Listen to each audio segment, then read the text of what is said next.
नमस्ते। कभी सोचा है कि एक रूबिक्स क्यूब सिर्फ एक पहेली न होकर और भी बहुत कुछ हो सकता है? तो आज हम यही देखने वाले हैं कि कैसे इस रंगीन पहेली को कला के एक कैनवस में बदला जाए। ये सिर्फ दिमाग की कसरत नहीं है, बल्कि अपनी क्रिएटिविटी दिखाने का एक बहुत ही मजेदार तरीका भी है। चाहे कोई क्यूब का नया सीखने वाला हो या एकदम माहिर, ये सफर सभी के लिए मजेदार और कुछ नया सिखाने वाला होगा।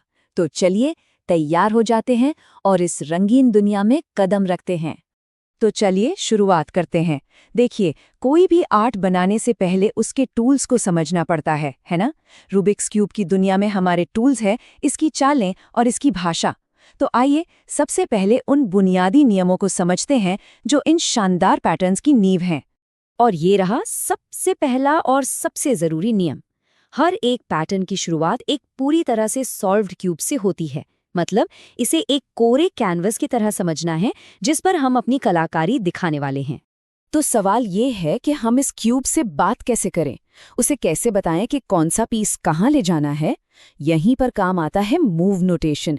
ये क्यूबस की सीक्रेट भाषा की तरह है, अक्षरों का एक सिंपल सा सेट जो हमें बताता है कि कौन सा हिस्सा किस दिशा में घुमाना है। असल में ये भाषा बहुत सीधी साधी है। आर का मतलब है राइट फेस, एल मतलब लेफ्ट। बिल्कुल वैसे ही यू, डी, एफ और बी हैं अप, डाउन, फ्रंट और बैक के लिए। और हाँ, अगर किसी अक्षर के बाद एक छोटा सा निशान दिखे जिसे अपॉस्ट्रोफी कहते हैं, तो उसका मतलब है कि चाल उल्टी दिशा में यानी एंटी क्लॉकवाइज होगी। है ना एकदम ऐसा?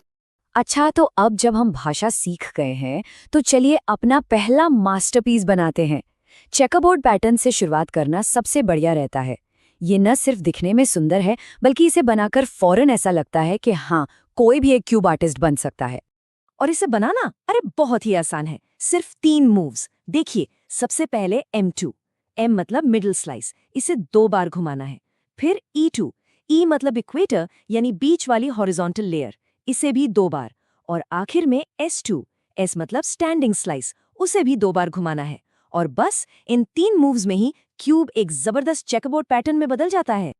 और एक मजेदार बात पता है, ये सिर्फ कोई ऐसा वैसा पैटर्न नहीं है। ये दुनिया भर के क्यूबर्स के बीच सबसे लोकप्रिय पैटर्न्स में से एक है। तो इसे बनाकर क्यूब आर्ट की दुनिया में एक बड़ा कदम रख लिया है। बहुत बढ़िया। चलिए अब लेवल थोड़ा बढ़ाते हैं। अगला पैटर्न है क्यूब इन क्यूब। जैसा कि नाम से ही जाहिर है, यह थोड़ा और कम्प्लेक्स है और ये दिखाता है कि कैसे मूव्स का एक लंबा सीक्वेंस और भी हैरान करने वाले नतीजे दे सकता है। इसके लिए हमें कुछ और चालें चलनी होंगी, तो ध्यान से देखना होगा।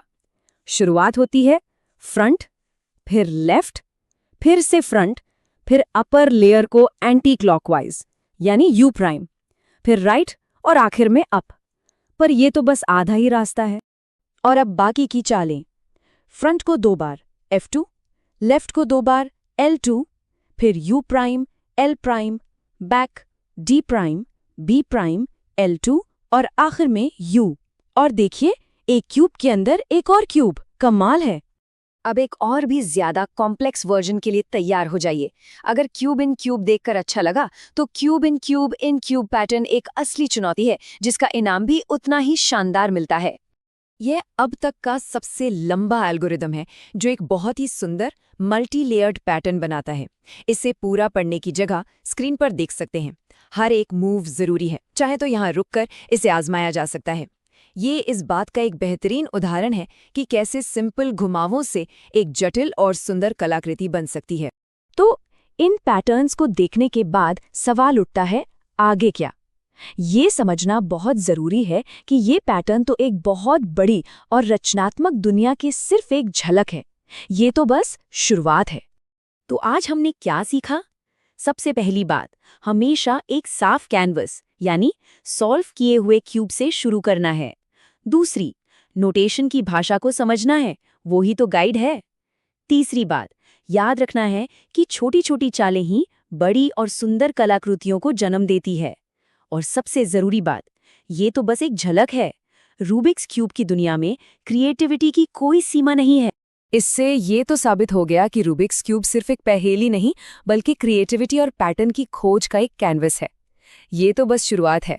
अगला पैटर्न क्या होगा, ये अब खोज करने और बनाने वालों पर निर्भर है। इस रंगीन सफर में शामिल होने के लिए धन्यवाद।